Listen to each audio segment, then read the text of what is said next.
Today, mankind stands at a crossroads, and the path that humanity chooses may have a greater impact on our freedom and prosperity than any event in history. In 2008, a new technology was introduced that is so important that its destiny and the destiny of mankind are inextricably interlinked. It is so powerful that if captured and controlled, it could enslave all of humanity. But if allowed to remain free and flourish, it could foster unimaginable levels of peace and prosperity. It has the power to replace all financial systems globally, to supplant 90% of Wall Street, and to provide some functions of government. It has no agenda. It's always fair and impartial. It cannot be manipulated, subverted, corrupted, or cheated. And it inverts the power structure and places control of one's destiny in the hands of the individual. In the future, when we look back at the 2.6 million year timeline of human development and the major turning points that led to modern civilization, the creation of farming, the domestication of animals, the invention of the wheel, the harnessing of electricity, and the splitting of the atom, the 60-year development of computers, the internet, and this new technology will be looked upon as a single event, a turning point that will change the course of human history. It's called Full Consensus Distributed Ledger Technology, and so far, its major use has been for cryptocurrencies such as Bitcoin, but its potential goes far, far beyond that.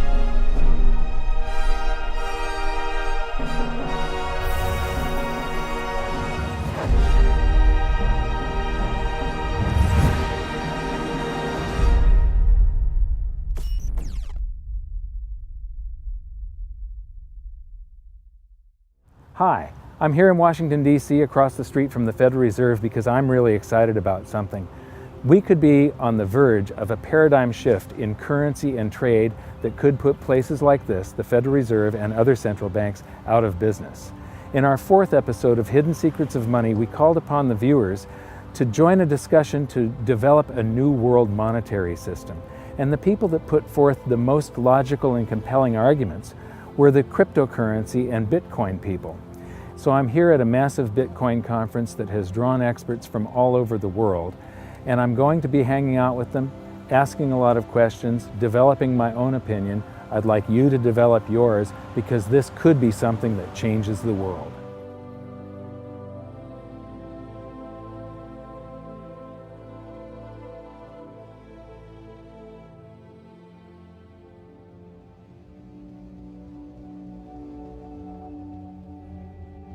The most common question I get lately is, when are you going to make an episode of Hidden Secrets of Money about cryptocurrencies?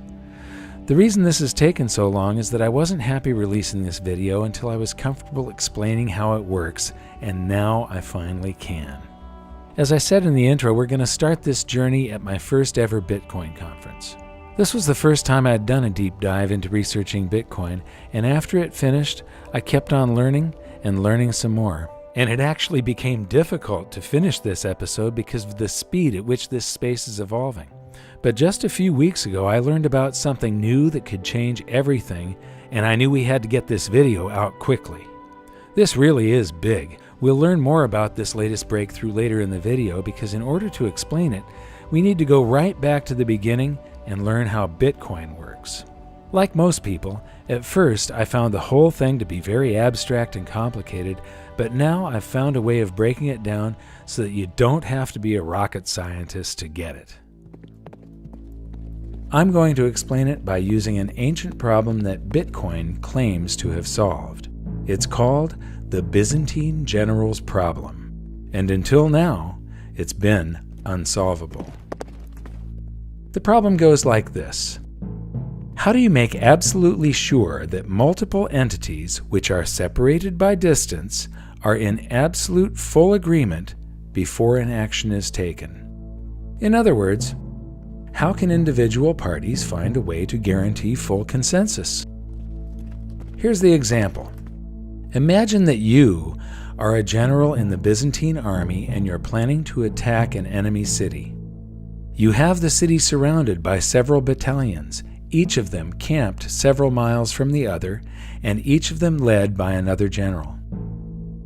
A coordinated attack on the city from all sides at the same time will be successful, but an uncoordinated attack will likely end in defeat. You have decided to attack at dawn, but you have no walkie-talkies or cell phones, and signals from flags, torches, or smoke could be seen by the enemy. How do you make sure with absolute certainty that all of the other generals reach consensus and all attack together at dawn? You could send messengers on horseback, but what if one of them is captured or killed before delivering the message? You would need to have a reply from each of your generals confirming that they have received your message, which means that they would have to send messengers to you on horseback, but what if they are captured or killed? What if a messenger is captured by the enemy and an imposter messenger with a fake reply is sent back to you? And how do the other generals know that the messages that they received from you are genuine and haven't been intercepted and altered by the enemy? Worse yet, what if some of the other generals are traitors and they send messages back to you confirming that they will attack at dawn when their true intention is to retreat? How can you ever be absolutely certain that all of your battalions will reach consensus and attack simultaneously? Like I said, this problem has remained unsolved for thousands of years, and at its core, it's all about individual parties being able to trust each other directly, no strings attached. Bitcoin claims to have conquered this problem. Now imagine that the battalions are actually computers on a network, and that the generals are copies of a computer program running a ledger.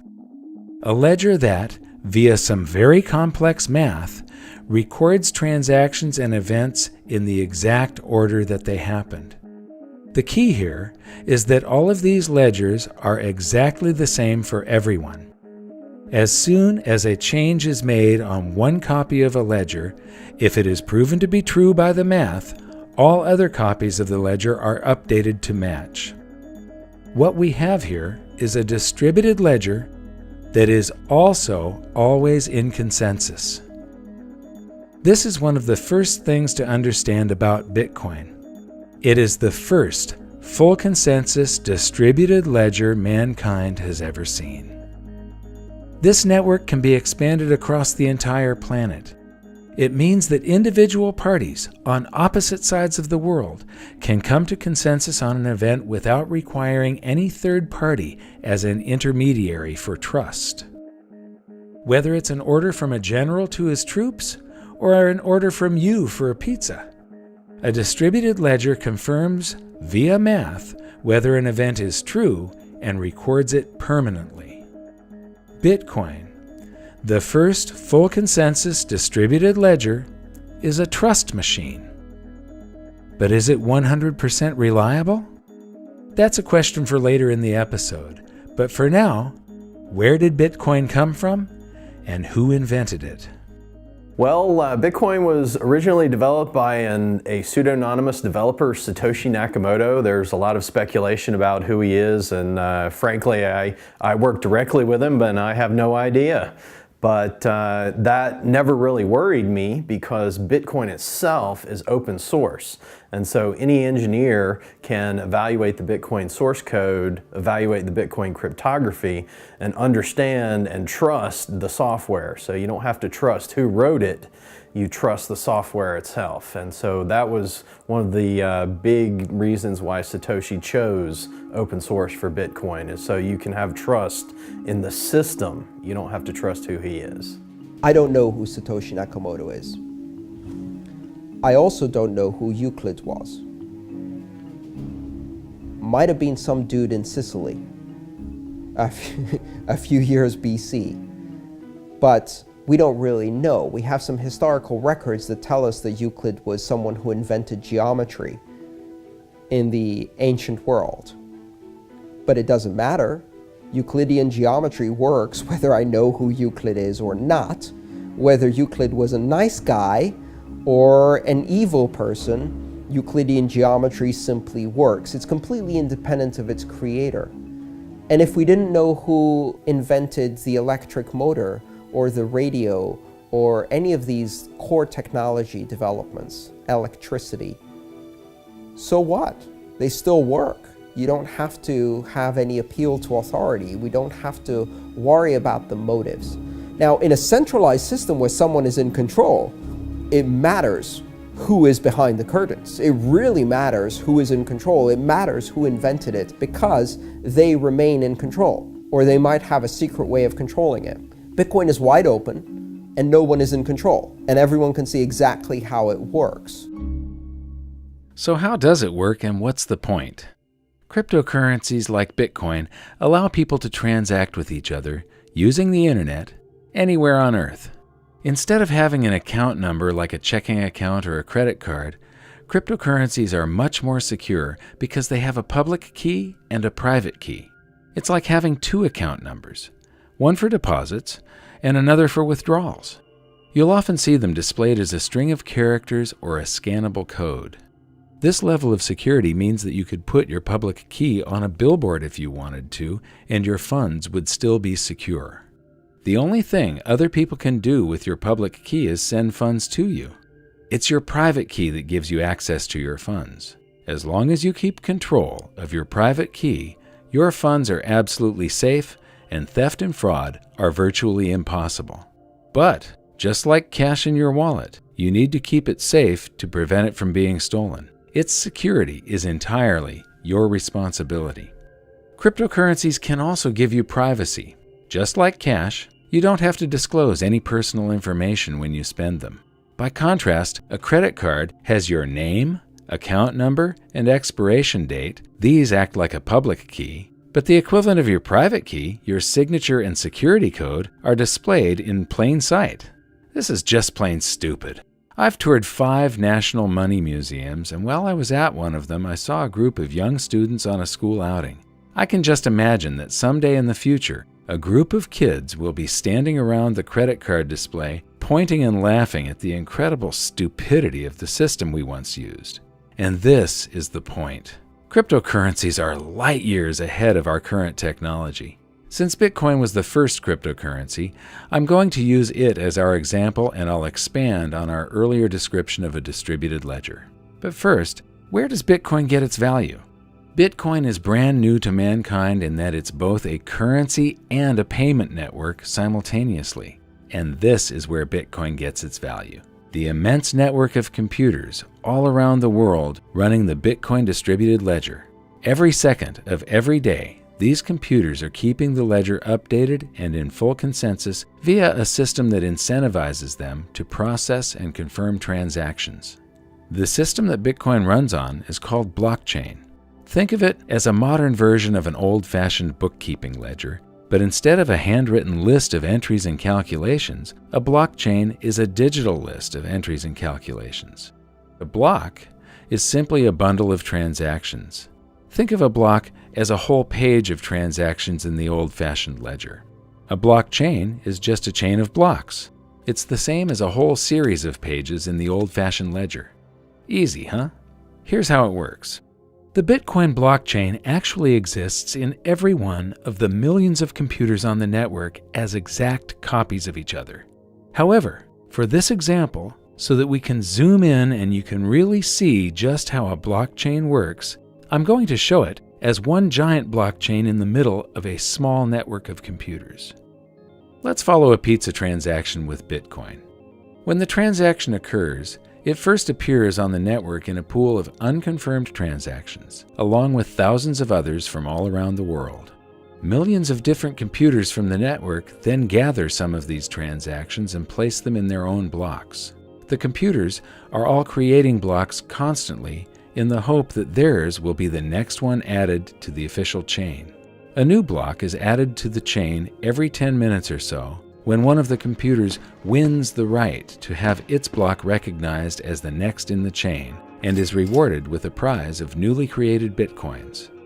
The way a computer wins the prize is by trying to guess the answer to an extremely difficult math problem.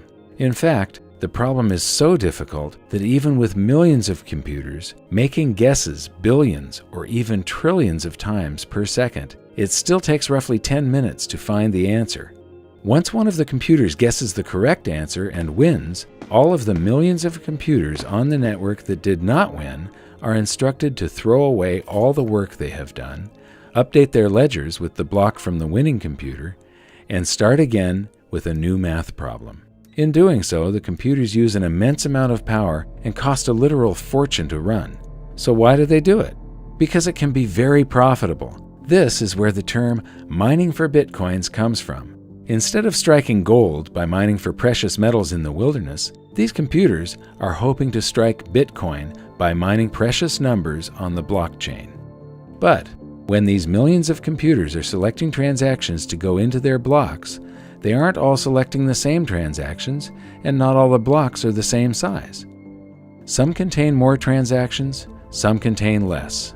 When blocks are thrown away, the transactions they contain go back into the pool of unconfirmed transactions. This means that the probability of a transaction being confirmed and staying in the order it was confirmed in is not absolute, but it becomes more of a certainty every 10 minutes as new blocks are added. In fact, for very large transactions, it's suggested that you wait for 6 or more blocks, about 60 minutes, to be absolutely certain that a payment is permanent.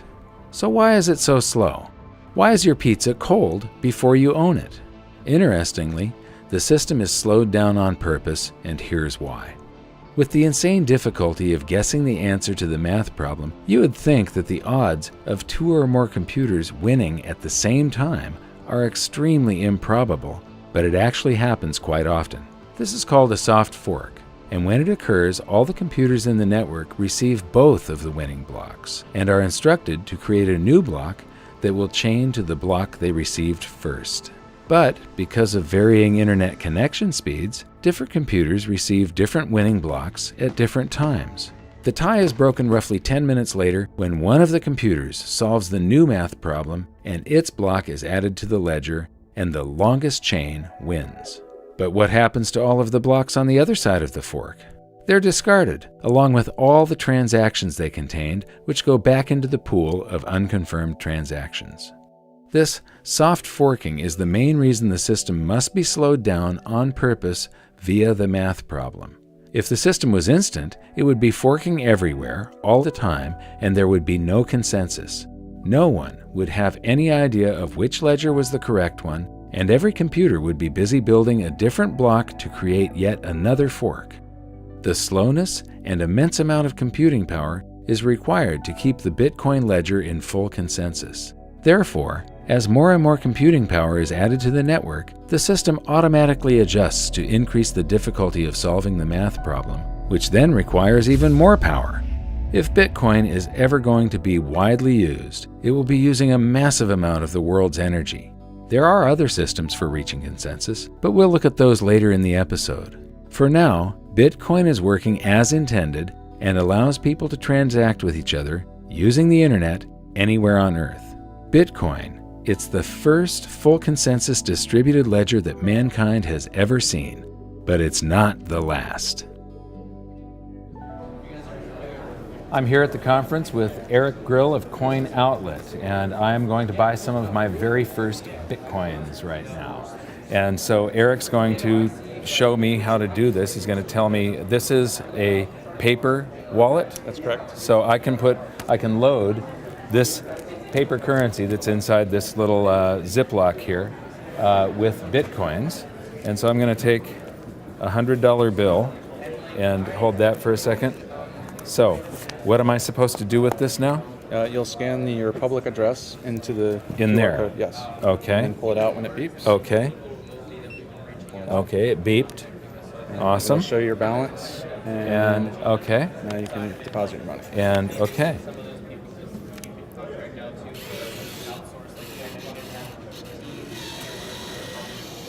And aha. So I've got 0.1607329 Bitcoins. and I just finished this session. And now it's sent it and It's done. And so basically, in the blockchain, the $100 that I just put in gave me that 0.16 something Bitcoins in the blockchain. It's been assigned to my account code. And behind here, I can peel this open, and there's a code that is my private key. That purchasing power is now protected in the blockchain that is mirrored around the world millions of times. So thank you very much, Eric. Great. It was Thank you great very much. meeting you. Yep. Wonderful machine and a great advancement forward for when it comes to convenience Yes, for people. looking forward to it. They'll start understanding cryptocurrencies more when they get an exposure that's very similar to an ATM. That's what we're mirroring. We're Yes. trying to- yes. Okay, thanks. Thank you.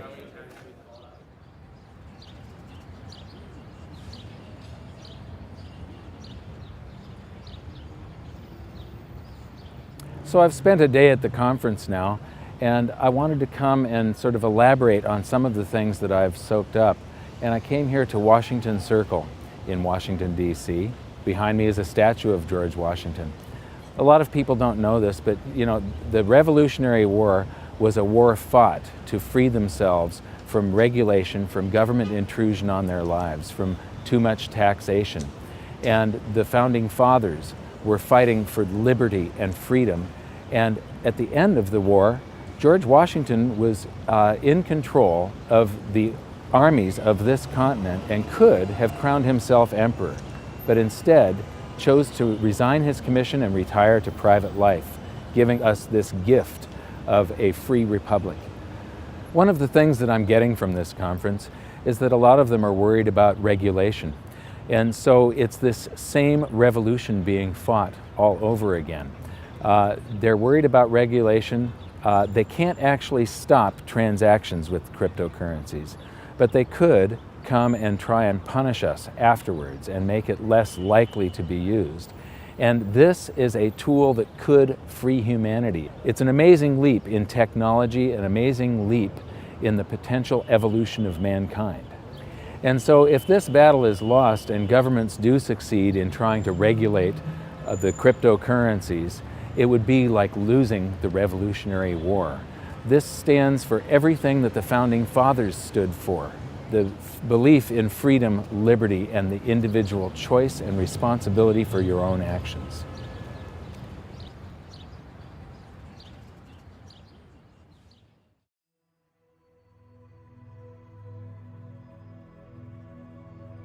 On day 2, I listened to more of the experts, and the more I learned, the more I realized just how much I needed to know. Even once you know all the technical details about Bitcoin, there's still a lot to learn about keeping your funds secure in the real world. One of the most interesting things I found out is in the early days of the internet, they were actually paving the way for something like Bitcoin before they even knew what it would be. So when the first web browser was built, there was a 404 error, page not found, and there's also a 402 error, payment method not specified. So back when they originally built the web browser, they were thinking about the time when they would eventually discover the technology, create the technology to transfer value over the internet. They didn't have the technology back then, but they still had the foresight that eventually we would get there. Well, now we're here. Bitcoin is a solution to that. You know, it's hard to isolate what in particular about Bitcoin is so amazing, but if I had to name one thing, I would say it was the distributed network. This is kind of an amazing thing because it's essentially immortal. It can exist, you know, in trillions of copies all over the world. What that means essentially is that it can't be destroyed. I mean, you could apply every regulator, every bureaucrat, every politician, every central banker in the world, assign it to destroy the blockchain, and they could spend, you know, 24/7 doing this, smashing copy after copy after copy, and destroy trillions of copies. But so long as there's one left somewhere, and there always will be, it can reproduce itself instantly and come into existence of billions and trillions of times over again, virtually instantly. What this means is that the blockchain itself is more powerful than all the governments in the world combined many times over. This is huge. We've never had a tool this powerful to beat back the despots of the world. Throughout most of the convention, I couldn't find anybody that shared a few of the concerns that I have about Bitcoin, such as being a deflationary currency. That was until I met Chris Ellis. Chris, tell me about the concerns that you have. So, Bitcoin right now is still an experiment, as are most cryptocurrencies, and the price is mostly supported by a speculative sentiment. And that's because markets are forward pricing mechanisms. People are looking at the information and they're buying on the basis of what they believe other people will do in the future with that information. And I think that a lot of people, having spoken to a lot of merchants as well, they are telling me anecdotally that people are not spending their Bitcoins. So I am concerned. I think the economic side of Bitcoin is probably the weakest. That's why we need a lot of these alternative cryptocurrencies to play around with some of the parameters. But we should consider this an experiment for now. Mm-hmm. One of my concerns is that in a deflation, velocity slows down because your currency is going to be worth more tomorrow than it is today. And so people have a tendency to hoard currency in a deflation, like the Great Depression, for instance. Bitcoin is going to have so many coins per month released, and then that level drops every year or 4 years? 4 years, yeah. Until it gets to a level where it reaches 21 million coins and it stops. Yes. When it stops, I have two concerns. One, the Bitcoin mining that people are doing is what encourages them to leave computers running all over the planet, and that's what makes Bitcoin work. Now, I know there's a small transaction fee, and if velocity, the number of transactions, picks up enough, then the transaction fee is a reason to leave your computer on. But you have a deflationary currency that encourages hoarding and not spending it on transactions. And so when it reaches the 21 million, what is the reward for leaving the computers running if velocity slows and people tend to hoard it and there's no new coins to be mined anymore? So, and plus, the cost of power is probably going to go up in the future. Yeah. Have you got any other concerns? Yeah, one of my concerns in this space is that most people here are communications and marketing. They're in the business of persuading people. And I think we need more developers. We need to inspire younger people. There are probably fewer than 1,000 people on the planet that actually know how to code a cryptocurrency. And that is a huge form of centralization. They become like Congress. And then we have to kind of go to them as lay people who don't know how to code and ask for changes, or otherwise we end up having to fork the code and produce our own one. So I still think there's a lot to do in terms of outreach, getting existing programmers into the Bitcoin space, onto the GitHub repository, so they can start making their own changes and start experimenting and learning as well.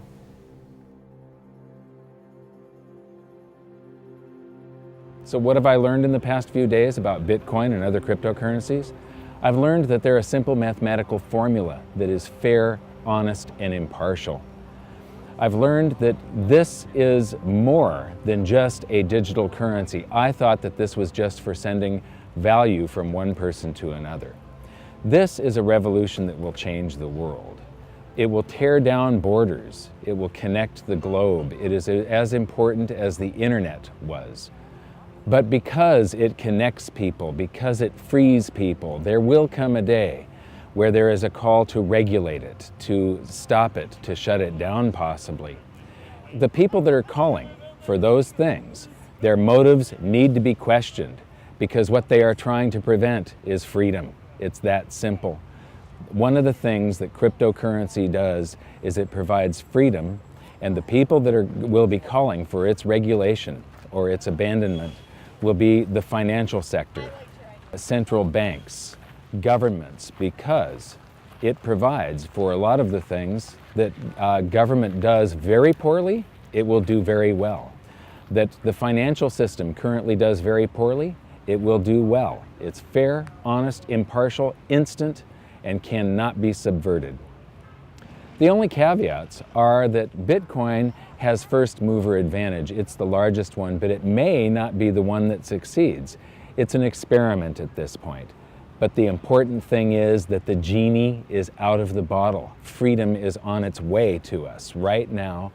We can all support it, or we can let it languish. and I think that this cannot be stopped. So am I going to sell my gold and silver and convert it all to Bitcoin? Absolutely not. Bitcoin, as I said, is an experiment. There is a possibility that these things could go to zero before they're fully developed. There's a possibility of some sort of catastrophic failure. Right now, it has proved very robust and unhackable. You don't know what is going to happen in the future. So one thing to keep in mind, the Germans came up with the Enigma machine in World War II, and it was supposedly uncrackable, and then we broke the code. And then they added another dial to it to increase the complexity manyfold, and it was supposed to be uncrackable, and we cracked the code. So, Bitcoin has not been completely proven. It's got 5 years of existence now and robustness. This may be the answer to all of mankind's problems when it comes to a simple medium of exchange, but it's more than that. You can make these smart contracts that settle with a set of rules, so somebody doesn't get paid until all of the rules that you have established are fulfilled. You can create escrow with yourself, where there's a third party that has to sign off that a transaction has been completed before the payment goes through. They're working on things where you can take delivery of something continuously and pay for it as you use it. It would be like paying for the internet for every second that you're using it only, or paying for the gas that's delivered to your house. Instead of monthly, you're being billed per thermal unit, and with no frictional costs involved. So this adds up to efficiency. Therefore, mankind is left over with more prosperity. If there's no third party in between bleeding off economic energy, you end up with more prosperity. This is a very good thing for all of us. And because it is so fair and impartial, there's less of a need for the court system. There's less need for government and rules and regulation and people to enforce all of this stuff. In the future, there will be less need for Wall Street. That Wall Street does not realize it yet, but they are antiquated dinosaurs of the past about to go extinct. You can attach stocks and bonds and things such as that to cryptocurrencies, and companies could now do IPOs just on the internet. They do not need Wall Street anymore. They don't need a third party like Goldman Sachs or some other big brokerage house taking a cut. There's no need to worry about corruption because the code cannot be corrupted. I do know that I am going to be putting some of my capital into cryptocurrencies from now on and supporting this movement and helping to push the freedom of mankind forward. And here's something else. The reason that people buy Bitcoin is the same reason that people buy gold and silver. It's an alternative to all of the other currencies, the fiat currencies that are being printed into oblivion on this planet right now, and they eliminate the need for third-party trust. You don't have to trust somebody else with your Bitcoins, you only have to trust yourself. You don't have to trust somebody else with your gold and silver, you have to trust yourself. So the reasons are the same, and so I would encourage every precious metals investor to investigate Bitcoin and the other cryptocurrencies, and I would encourage every Bitcoin and cryptocurrency user and investor to investigate precious metals. I'm going to hold both. I look at the cryptocurrencies as a very speculative, volatile, and potentially risky play. I look at gold and silver just like savings. I see them as something that has never failed in 5,000 years. They are proven, and I see them as extremely undervalued compared to the morass of fiat currencies on this planet at this point. So when I came here, I expected to find nothing but a digital payment system. And what I found is a technology that can revolutionize the planet.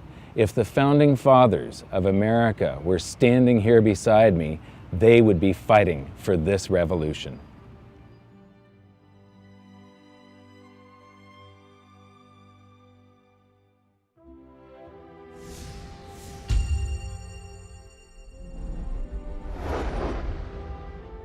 Hi, this is an action alert for July 11th, 2014. I promised all of the insiders that I'd keep them updated on what I'm doing financially. And recently I've done something quite unusual. Up until now, my portfolio is entirely precious metals, gold and silver, physical.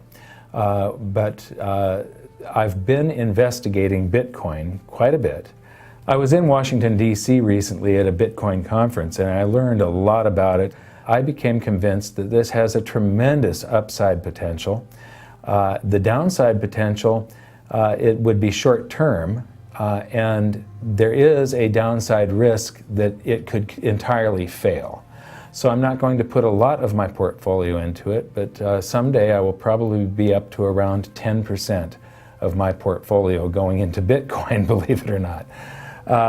The other thing that I'm doing is I'm buying a bunch of Pegasus 1-ounce rounds because they're a bargain, and I recently cut a video about how silver is a game of ounces.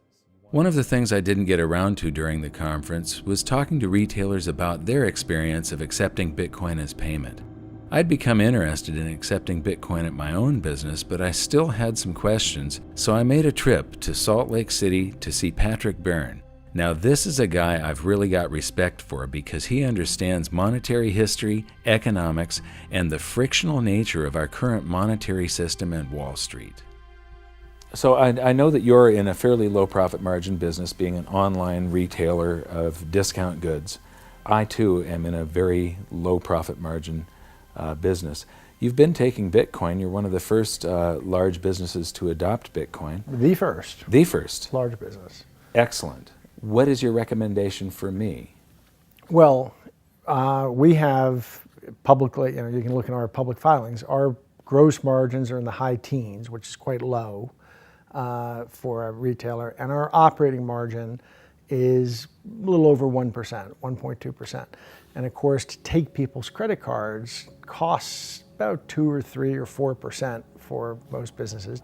If you start doing sales in Bitcoin and it saves you, say, 3% on your expense, those sales, instead of being 1% net margin, go to 4% net margin. So it's really, especially if you're a tight margin business, it makes a lot of sense to accept Bitcoin and avoid those credit card processing fees. Those credit card companies and that part of the financial industry really has an amazing ability to sit on the exchanges you're making with the public and extract. They're basically extracting the entire profit margin for themselves. And Bitcoin ends that. Cryptocurrency ends that. So it's a frictionless system. Frictionless system, but you can, the empire is going to strike back no matter what they're saying. I think the financial industry is quite sorry they didn't do more to put a stop to Bitcoin, kill it in its cradle. Now that it's getting some momentum, they're not able to. That's their entire business model, is to be in that position where they can extract rents through their monopoly or oligopoly. And Bitcoin ends that. So it's really an arrow right at the heart of their business model. If you don't trust the financial system anymore, there's basically 2 ways of checking out. You can buy gold, physical gold and silver, and get it somewhere safe where it can't be taken from you. And the other solution is to get into the crypto revolution.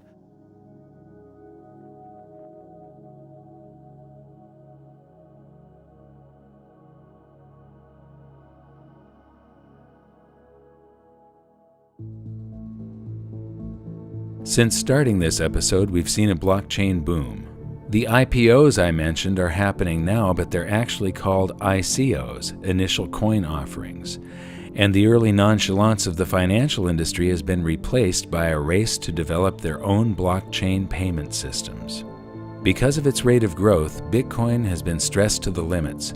Where it was once fast and cheap, it is now slow and expensive. In fact, the issues Bitcoin has suffered from have led to political infighting, Bitcoin forking into multiple versions, and alternative cryptocurrencies gaining market share every day. Distributed ledger technology has caught fire, and there's a speculative mania occurring. While the speculation can't go on forever, one thing is for sure: blockchain is here to stay. Or is it? Last week I was in New York City for a meeting that we had scheduled that I thought was going to take a couple of days, and it ended up only taking a couple of hours.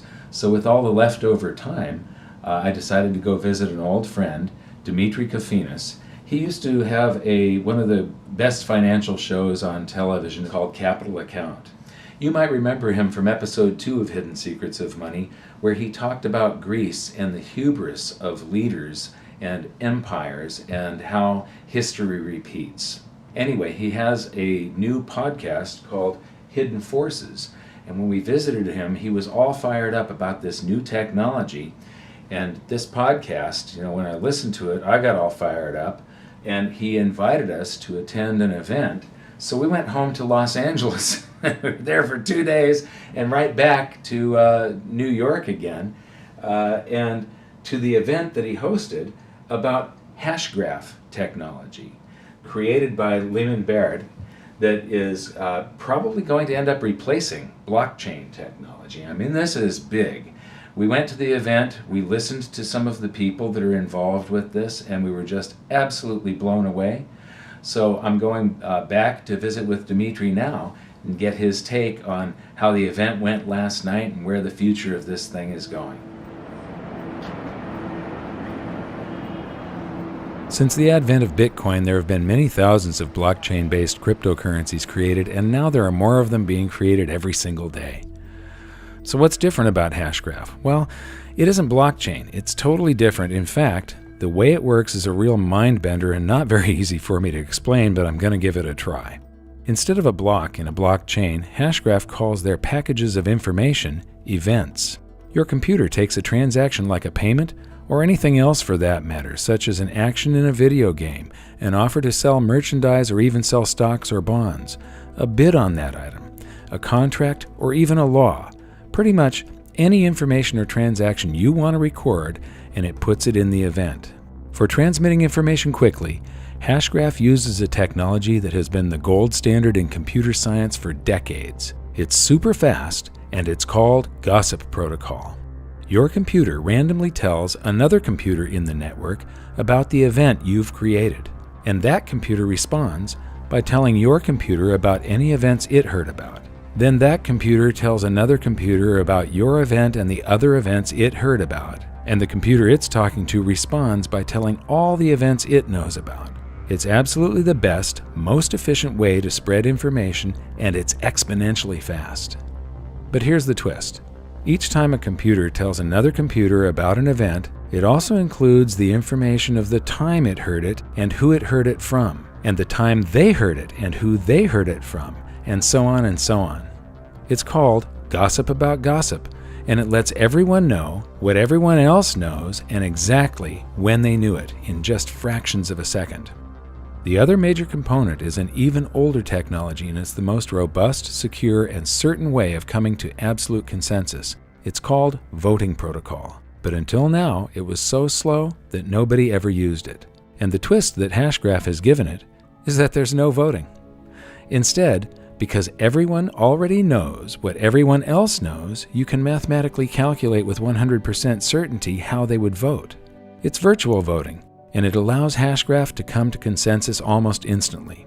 So instead of recording things on a block and then adding it to the blockchain once every 10 minutes, Hashgraph events are added to the system instantly the moment they're created, so they don't have 10 minutes worth of information in them. This means that they're small and they contain far less data, so they use very little bandwidth and are much easier to transmit. And because it's not trying to guess the answer to an incredibly complex math problem trillions of times per second, Hashgraph uses just a minuscule amount of power. From what I've seen so far, compared to blockchain, Hashgraph is lightning fast, more secure, and provably fair. All events are time-stamped the moment they're woven into the system, so the record of whose event came first and whose came second is instant, and there's no such thing as soft forking or unconfirmed events. It can also replace huge portions of the internet that are currently run by centralized servers, by replacing them with the shared computing power of all of our own computers, iPads, and cell phones. It looks like Hashgraph might just have the potential of fulfilling all the original hopes and dreams I had for blockchain technology. The power to decentralize and remove the middlemen from commerce, banking, stock markets, and much of the legal system and government. With the speed at which this technology is evolving, the future is looking bright, and Hashgraph is the perfect example of just how fast things are moving in this field. Well, I think the really amazing innovation that Lehman has made is in the way in which he has made adjustments to the gossip protocol and to the voting system in order to make them compatible at scale, right? Because a voting algorithm can work and you can reach consensus in the exact same way, but in order to deploy that in the real world, the bandwidth constraints on it would be such that you'd never actually be able to practically use it. But by incorporating the gossip protocol and creating the hash graph, and then being able to use that in conjunction with the local data that you have in memory, and running a voting algorithm locally on the computer without having to cast any votes or send any votes over the internet, you're actually able to get all those strong guarantees that you get with a voting algorithm, but you're able to do it at scale. And that's what's so remarkable.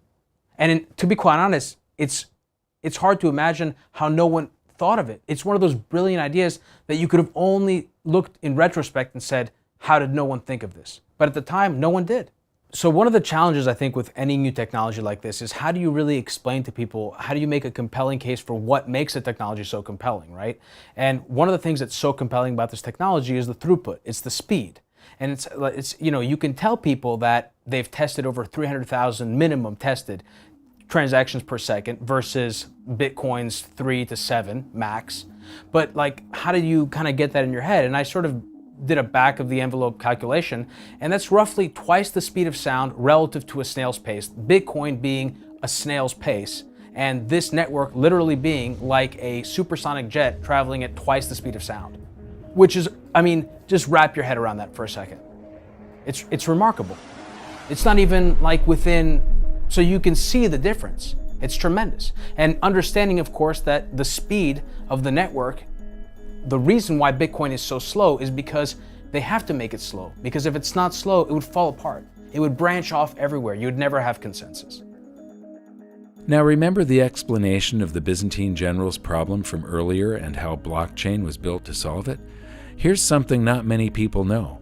Blockchain systems aren't technically Byzantine fault tolerant. They came close, but no cigar. So I, like many people, assumed that blockchain was Byzantine fault tolerant. And in fact, I didn't fully appreciate what that even meant. I sort of just assumed it because I saw it as a sort of part of the larger picture of blockchain being very secure and not having been hacked.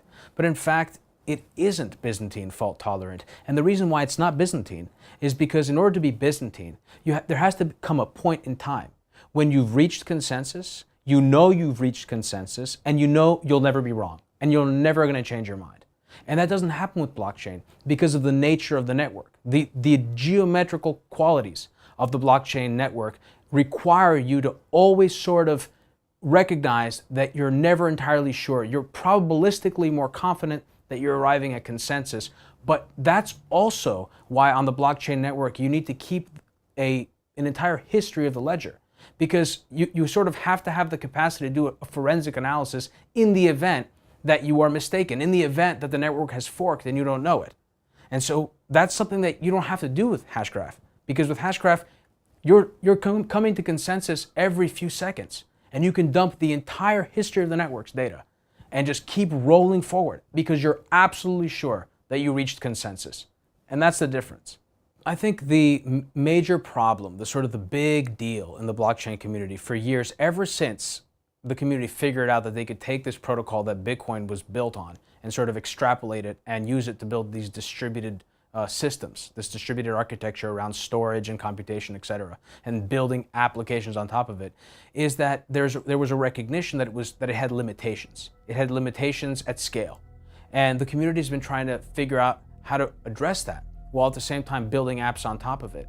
And something that Lehman said, which really has stuck with me, is that while everyone was really busy building apps, they forgot about what the core of distributed technology is all about, which is reaching consensus.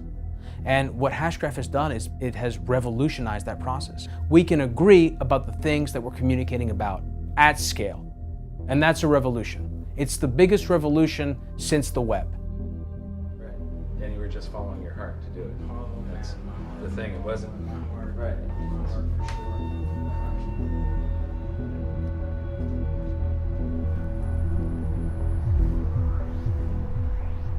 So we've been looking at this amazing new technology for about a week now, and what I find so incredibly amazing is that it holds the promise to solve all of the problems that the other distributed network ledger systems have. Bitcoin, once it started to scale up, it turned out that it used an immense amount of energy to run the system. And also, as it scaled up, it became slower and slower and slower to where it was no longer a currency. It was basically a speculative vehicle. People could make some gains in purchasing power on it. But it wasn't something that you could stand in line at a Starbucks and pay for a cup of coffee for. A friend of mine just did a transaction that took 4 hours for confirmation. And so this is incredibly fast, pretty much instantaneous. The number of transactions that it can process per second is mind-boggling compared to Bitcoin, and it uses almost no power. So it solves all of the issues that I had with Bitcoin. There's a lot of different cryptocurrencies now, and many of them are engineered to either be faster or to be more sound and robust, but everything has a set of trade-offs. And so whatever feature that they want to offer, they have to give up something else. So the really fast ones, if they want them to still be fast once they're scaled up, they're more vulnerable to some sort of attack or hacking. The ones that are less vulnerable to attack and hacking have the problem of scaling. They're going to be slow. Speed, fairness, where the transactions are recorded in the absolute order that they came in. Some cryptocurrencies offer you the ability to pay extra to have your transaction mined first, and that really isn't fair. A distributed ledger should be recording everything at the absolute time of event, and then full consensus is reached, and there's no argument, no going back. This is set in stone forever. So now we're actually on our way to talk to some of the team at Hashgraph and learn more about this.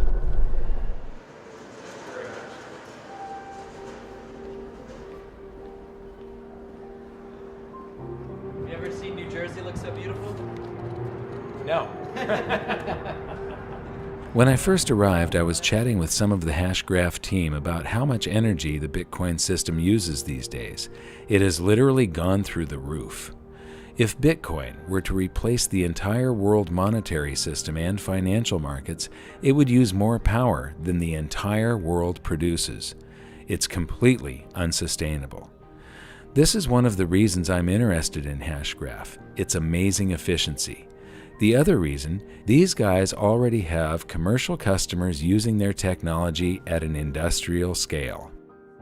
How it's being used today is in private enterprises. It's been deployed by the Credit Union Association, where CU Ledger is a group of 6,000 credit unions and a consortium that had to make a decision. What distributed ledger technology were they going to use? And we beat IBM Hyperledger, and we're super proud of that.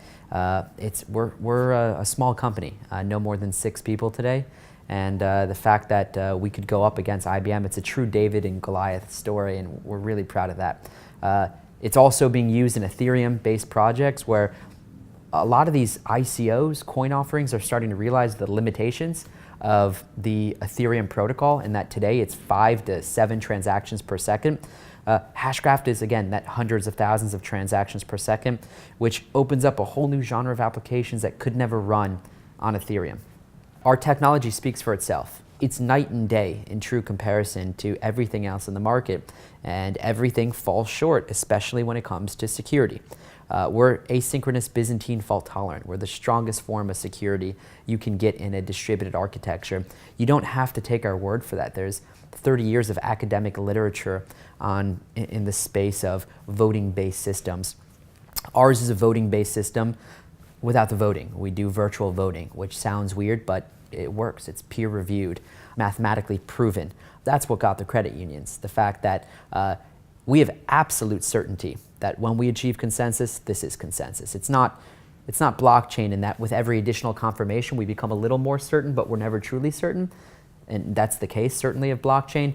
With Hashgraph, you never have that what if. You're 100% certain that this is the way things are. This isn't theoretical. We're not talking about a white paper or some voodoo idea that is not practical, because the fact of the matter is this is a tech stack that you can go download today. It's been out for a while now. We took it to TechCrunch Disrupt to have developers and a hackathon out there build on it. We gave a $5,000 prize to a team that built the Hashgraph fair auction ledger. And what that is a distributed auction for the first time ever in the history of mankind, where there is no centralized infrastructure, but distributed parties could submit a bid, and we can still decide who won that auction. Think Sotheby's or eBay, but without a leader, without any vulnerability, and with complete fairness. That's never existed before.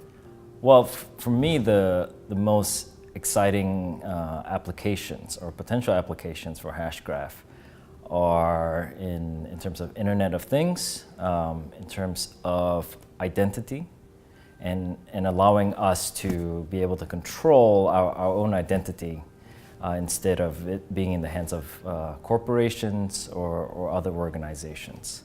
From a currency or economic standpoint, it opens up possibilities in developing countries. You know, there's so many possibilities that before Hashgraph got invented, you know, all these possibilities didn't exist, but now they do. It really does seem like Hashgraph has cracked the problem of consensus at scale. Once again, you can see the speed of evolution in this space right in front of your eyes, and like I said in Washington, D.C., it may not be Bitcoin that dominates this space, it may not be Ethereum, it may not be Hashgraph, but you need to understand how quickly this thing is moving. It's a very exciting time. The more I found out about this technology, the more I needed to know about it, so I headed straight to Texas to meet with Lehman Baird and Hashgraph's CEO, Mance Harmon. We both lived in the same town. It was actually a suburb of Austin, Texas, Cedar Park, Texas.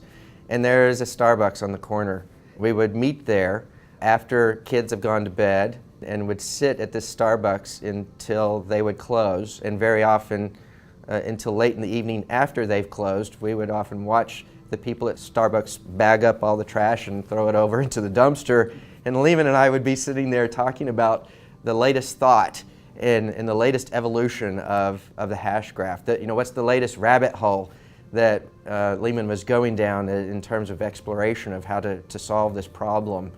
And so there are a great many memories of this process in that particular location. It's clearly the case that we're wanting to change the face of the internet. We're wanting to make the internet what it should have been from the beginning, but nobody stopped to figure out what's the right way to do this. And the internet grew up in such a way that there are serious architectural flaws and security flaws, and there's a lack of trust in a very real sense. And we see the opportunity to fix that problem. There's a general understanding across the community that what we're doing today in the world of distributed consensus is sort of equivalent in many ways to what happened in the mid-90s with the introduction of the World Wide Web and how that changed society in fundamental ways. And so we're not alone in this. It's obvious to the community. We just happen to have the best technology in the market at the right moment in time. And so we've been given this privilege of being able to be on the leading edge and perhaps usher in this new trust layer on top of the existing internet. And there's a certain camaraderie that comes along with wanting to do something as bold as say we're going to change the internet. So it's funny, the ledger field is very broad and people come to it from different directions. Some people 30 years ago were coming to it from making computers not have faults. But they're also concerned about how to create cryptocurrencies, or how to create smart contracts, or how to create stored information, or how to do databases. The database world has been doing this for decades. My interest was slightly different. What I wanted to do was to enable collaboration. My goal is that we should have anyone on Earth at any moment can just wave their hand and carve out a chunk of cyberspace, carve out a world of their own without having to pay anything, for free, create a world of their own, and invite some friends. And now we have a shared world. Anybody should be able to create this shared world. And in this shared world, you and I should be able to create documents and create movies and create 3D objects, and we should be able to collaborate with each other and talk to each other. We should be able to interact in ways where I'm not the dictator of the whole world. I can't delete everything arbitrarily. We should have rules enforced. So maybe it's a fair world where I can't delete things you create. Or maybe it's a fair world where we vote on things. Or maybe it's a world in which we have a stock market and you can make sure that the first bid gets matched up with the first act, not the later ones. We want to have a world that you and I can trust, and that our friends that we have invited, and maybe the strangers we have invited, can trust is going to work the way we want. And we can trust that if my computer dies and is erased, I can get all the data back. The data will never disappear. But to do it totally for free, no server involved, just the computers of the people involved, with complete trust without having to trust any one person in any way, and be able to have this shared world that has the fairness and then the speed. I mean, I want to be able to play games in this world. So I want a ledger where I'm recording every single time a person moves or shoots or picks something up. You want to be able to do a game at, we're talking hundreds of thousands of transactions per second maybe. We want huge speed, and we want complete security. We want privacy. We want no one is spying on us. This isn't funded by advertisements. You want to spy on me so I have better advertisements. We want it just to be something that appears out of nothing, that's just living on our computers. And then, when we're able to have a shared world, we want to have multiple shared worlds that connect to each other. So maybe you and I and a few friends set up a little stock market just for ourselves to send things back and forth. The banks do this. They're called dark pools. It's like a little tiny stock market just for a few players that trust each other, sort of, but not entirely. I don't entirely trust you, and there have even been problems with dark pools where maybe banks are taking advantage of some of the information involved, and maybe one bank's hosting the server, but they can manipulate the timing a little bit, and we have to worry about this. I don't want that. I want a completely trustworthy stock market that maybe you and I and a few banks set up, but then I want to have a different stored world that maybe keeps track of a cryptocurrency, and I want them to be able to link so that that cryptocurrency is used to buy and sell our stocks.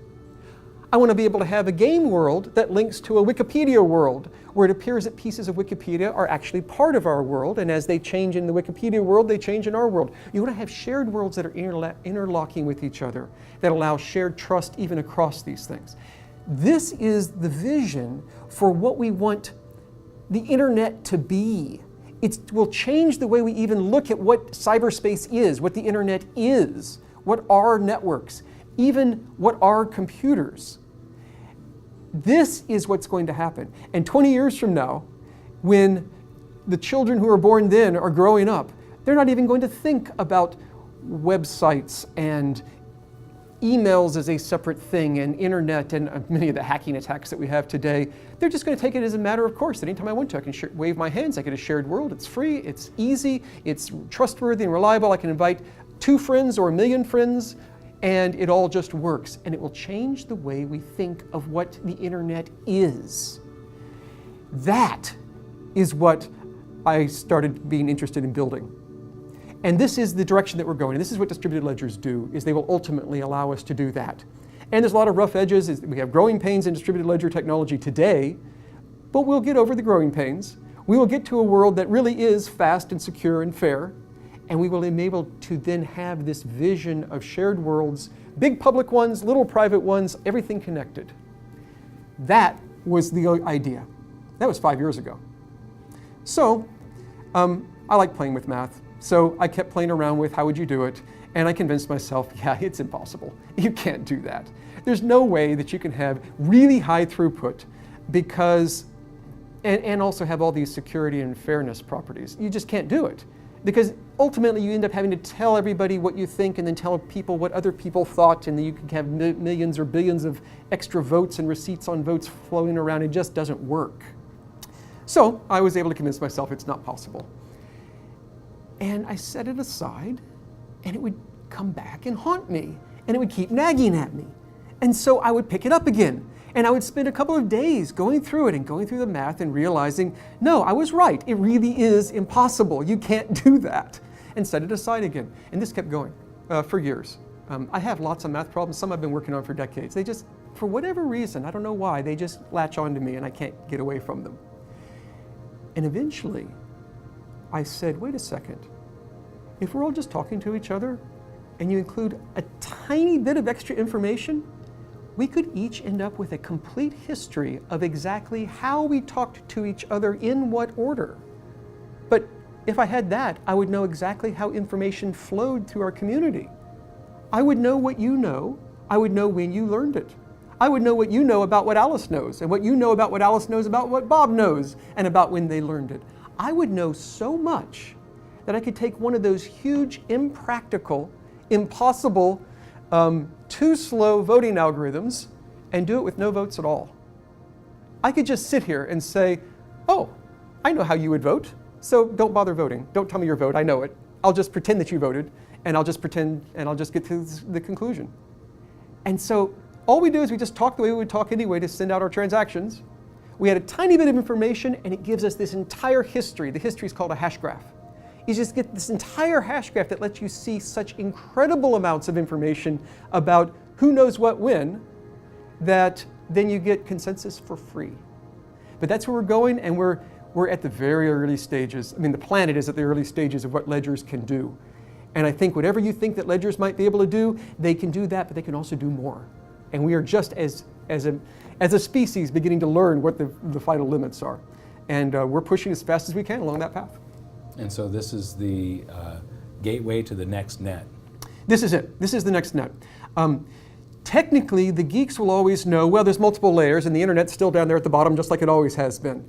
But for the users, what they think of when they think in their mind of what the net is changing. And that's what's going to be different. At a low energy cost. Let's talk about energy costs. You can run this on your cell phone, am I correct? The Yes. processor in a cell phone is enough to actually run Absolutely. Hashgraph. Absolutely. So there are systems that would require you to buy a supercomputer. It's called a mining rig. It's a big box full of specially built chips that don't do anything useful for humanity. They just mine, which means they solve math problems that have no inherent use. The purpose of them is to slow down the network. This doesn't sound good, just on the face of it. I'm going to spend a lot of money on a supercomputer, and then I'm going to use a lot of electricity to run my supercomputer, and the whole point of the supercomputer is to slow down the network. But that's what it is. And so proof of work systems work that way. Proof of work is really exciting because it was the first to show us all the possibilities of ledgers. But it's the first generation. We clearly need to move beyond that, and we will, I think, over time. So with Hashgraph, yeah, you could run a full node on your cell phone. You've accomplished something, a tool that is extremely powerful. What are your hopes and dreams? My hope and dream is that this pushes us forward along this path to an internet of shared worlds like we've been talking about, where anybody can collaborate with anybody, and the data is stored. You don't have to pay for a server to hold it. It is secure, it is private, where you have the rules enforced. We could set up an organization and trust that elections aren't being rigged because the rules are enforced and you don't have to trust any one person. We could have money and trust that no one's going to inflate the money supply because the rules are enforced and it is guaranteed. We could store the deed to your house, and at any given moment I could know that we're all seeing the same answer as to who owns it, so that you can't sell it to one person and also sell it to someone else at the same time. You'll get caught because it's a publicly visible thing that everyone knows that everyone else is seeing the same thing. I envision a world where the whole internet works this way, where we all know that we can all see the same thing and that rules are enforced, that we have collaboration. And to do that, we need speed, we need security, we need fairness, and my goal is that what we're doing pushes us along that path, because that's the goal that we need to get to, where the nature of the internet itself is different, because it has a trust layer. So this has been my 3-year journey of discovery from Bitcoin to Hashgraph and all the promise that they contain. Now, when we make a documentary like this, you shoot hours and hours and hours of film, and you have to decide what to put in and what to leave out. Many of these guests we interviewed for somewhere between a half an hour to more than 2 hours. And they said amazing things and stuff that you really do want to learn. And so we're going to make all of this available as bonus footage on hiddensecretsofmoney.com. And so go there if you're interested in any of this, but especially Hashgraph. You know, we wanted to take you on this journey of discovery to show you these stepping stones along the way. And my hopes and dreams when I first started on this journey was that Bitcoin was going to be the technology that was going to help free the world to make a fairer, more prosperous, freer planet for all of us by helping to change the monetary system. And it has. Bitcoin is extremely important. It's like the very first automobile. It's like the discovery of electricity. It's like figuring out how to harness fire. It's a very, very important technology, but no man can design something that is supposed to be a free market interaction and predict all of the unintended consequences. And what Satoshi Nakamoto has done here is beautiful, except when he did it, figuring out how to incentivize people, he over-incentivized the mining area. And what has happened to Bitcoin is it has become this behemoth that is no longer the promise of a currency. It's not going to replace the world monetary system or the financial markets. Nobody is actually using it for transactions. They're using it as a speculation now. And so it isn't living up to the original promise of what Bitcoin was supposed to be. Hashgraph might. We have yet to see. Right now, none of the blockchain technologies that I know of can run markets where it's got to be absolutely instant and absolutely fair. Hashgraph can provide these things. You know, the people on Wall Street were sort of like dinosaurs looking up at an asteroid and not realizing what was coming. Suddenly, everybody in the financial sector is scrambling to try and figure out how they can get a cut of this. And one of the things a lot of the Wall Street people don't realize yet is that a lot of them are already obsolete. Now, Hashgraph, because it's patented, there's no token that you can buy right now. It's a platform. It's just like the blockchain. It's something that underlies applications that will be built on top of it. So, but this, the part that underlies those applications, this is a revolutionary trust layer that speeds everything up, conserves energy, and turns the internet into something completely different because it's completely decentralized. As far as government and the financial system, we have seen a tremendous change since the founding of the United States of America. It was founded on freedom, and what we've seen is more and more control by government and the financial system inserting themselves more and more and more between individuals that want to transact with one another. Now, the powers that be are not going to want to go down without a fight. And this does have a potential to supplant most of what they do, to take away much of the power. And that's really what I would like to see. And so this is my great hope and dream. But we're not out of the woods yet. We have to keep pushing this forward, and please support it. This is something that everybody should get involved with, and everybody should spread the news on it if you want it to succeed. Just like the beginning of this episode, these technologies really do have the power to enslave or free mankind. It's going to be one or the other. There is no middle ground here. And right now, we have the opportunity to choose. This is a decisive moment in history. The future of mankind depends on what you do. So, learn as much as you can about this space, all of it.